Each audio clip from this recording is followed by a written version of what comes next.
हाय, स्वागत आहे सगळ्यांचं माझ्या व्हिडिओमध्ये. तर हे कारले आहेत ना 2-3 दिवसापासून आणून ठेवलेले होते आणि यांना कारलं खूप आवडतं. तर विचारत होते 2-3 दिवसापासून बनवलंय का नाही म्हणून म्हटलं चला आज याचा मुहूर्त लावून टाकूयात. तर फ्रीजमधून कारले काढल्यावरती मी त्याला ना 2 कट मारून घेतले कारण की कारले एकदम छोटेले होते त्याच्यामुळे 2-2 कट मारून घेतले त्याला आणि त्याच्यातल्या सगळ्या बिया काढून घेतल्या. हे बघा एवढ्या सगळ्या बिया निघालेल्या आहेत त्याच्यामध्ये. एवढ्या सगळ्या बिया सोबतच जर कारलं उकडलं असतं ना तर पूर्ण कारल्याची वाट लागून गेली असती. थोड्या वेळ मिठाच्या पाण्यामध्ये कारलं ठेवलं आणि भांडे बाकी होते म्हटलं चला इकडे भांडे वगैरे बाकी आहे तोपर्यंत घासून घेऊयात.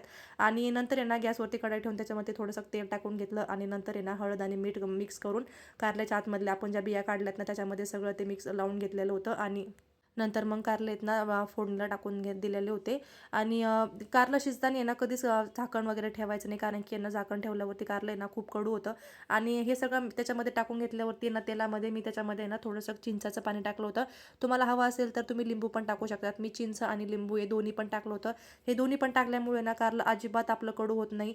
तर तुम्हाला कसं आवडतं कारलं बनवायला हे नक्की कमेंट करून सांगा. तर बाय.